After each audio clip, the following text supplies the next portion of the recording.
Hi everyone, I'm Robin with IMGS and I wanted to run through how you can create an Active Directory FME Flow connection via FME Form on your PC. So first things first, we'll go to Tools in the top bookmark here on screen, and then we'll go into FME Options.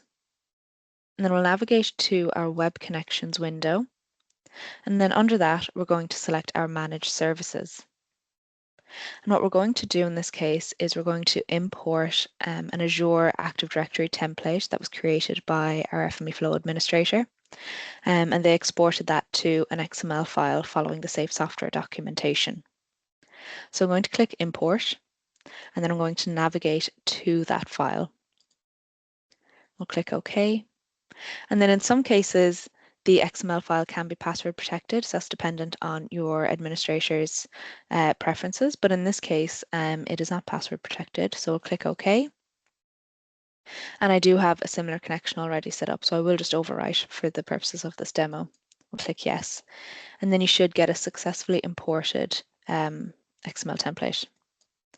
And we'll close that out there. And next what we're going to do is create an Azure web connection.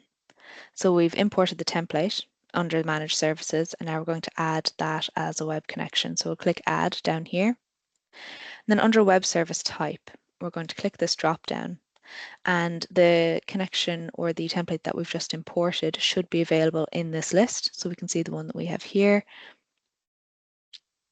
And then I'm going to give it a connection name.